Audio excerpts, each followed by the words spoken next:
in that in that questioning session, I should Well, say? yeah, we know that the email investigation, which we thought was all over with, is now the subject of an Inspector General investigation from the Justice Department. And what this means is that simply put all of the actions of Comey and the Justice Department in handling that investigation are now going to be back under scrutiny. And at the top of their concerns, Carol, is that July press conference that Comey held, in which he said that he was going to recommend no charges against Hillary Clinton, but then went on to list all the different things that he thought she had done wrong. Of course, there was a lot of criticism of the October letter that he sent to Congress, in which he said that they'd found new emails and essentially reopening the investigation. Again, that's 11 days before the election. So all of this now back under scrutiny, and a lot of criticism, political criticism for the FBI director. All right, Evan Perez, thanks so much. So let's talk a little bit more about this. With me now is Hillary Clinton's former campaign manager, Robbie Mook. Hi, Robbie. Hey, Carol. Thank you for being here this morning. You probably already know this, but the president-elect has already responded to this investigation, Jim Comey, and what he did during that time. This is what the president-elect tweeted this morning. What are Hillary Clinton's people complaining about with respect to the FBI based on the information they had? She should never have been allowed to run. Guilty as hell. They were very nice to her. She lost because she campaigned in the wrong states. No enthusiasm. Your reaction to those tweets? Well, I think this is Donald Trump lashing out the way he typically does. He's coming under further scrutiny for his own connections to Russia. And then obviously this Inspector General investigation into Director Comey and the FBI's handling of the email investigation is calling into question whether there were political motivations and whether that might have impacted the outcome of the election. Trump doesn't have good answers to these questions, so he's lashing out as he usually does. I'm glad that the Inspector General has called for this investigation. We need to understand why Director Comey took the unprecedented step of talking about the investigation of Secretary Clinton, why he sent those letters, and whether there were political motivations. Well, some Republicans are probably saying to themselves, you know, look, it's over. The election is over. It's clear that Democratic entities are trying to delegitimize Mr. Trump's president, so why not just let this go?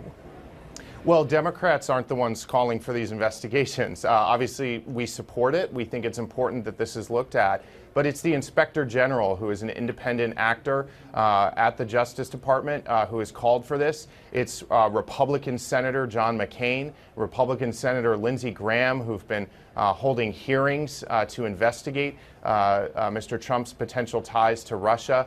The election is over, and Donald Trump is going to be inaugurated as our next president. That's not the question here.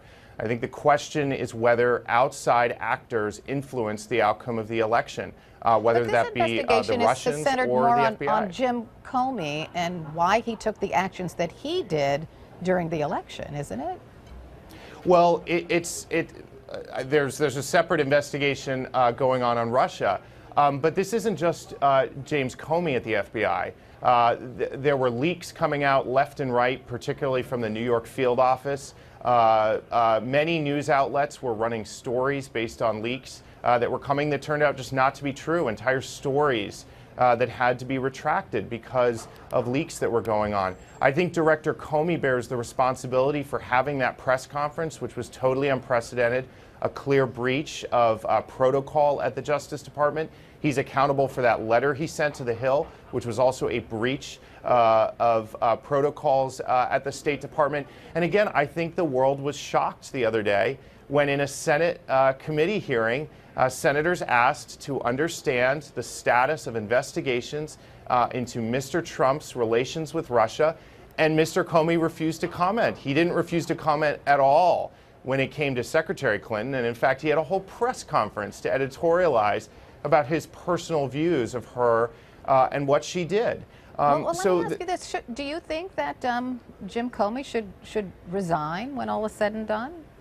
I think we need to get the facts. It's up to Mr. Comey whether he steps down, but we need the Inspector General to tell us what happened. What in your mind would demonstrate the need for Jim Comey to resign?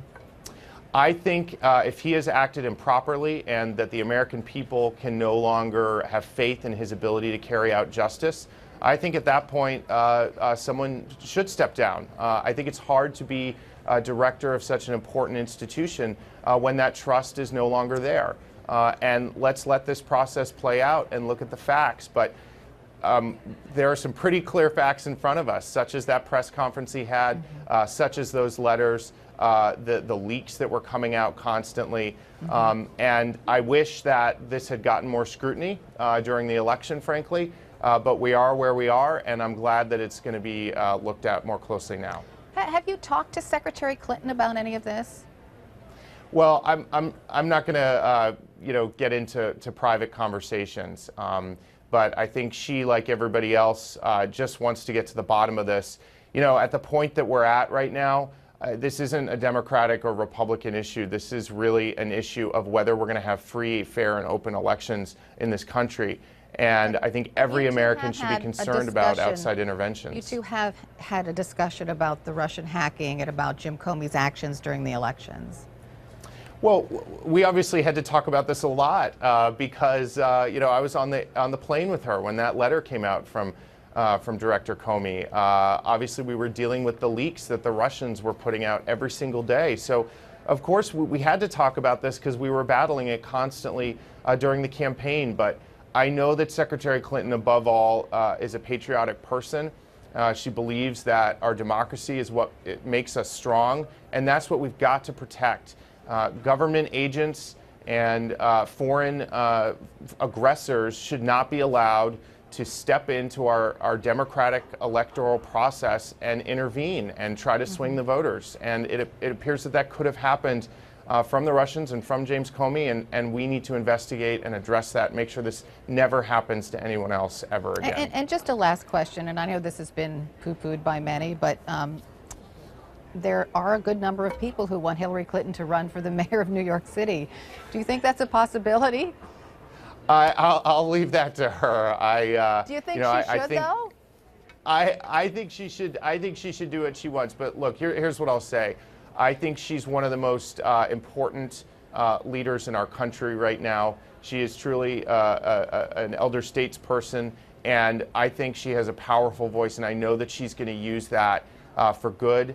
And for the purposes that she has always served, to fight for everyday people, to make sure the playing field is level, and to fight for the rights of all people and women and girls around the world. So I know we can trust her to do that. She could do that as mayor of New York City. She could have a big voice. She can do that in a number of ways. I know no matter what, she's going to be an important force for good in our country and our world moving forward. And I look forward to that. We need her voice more than ever. And I look forward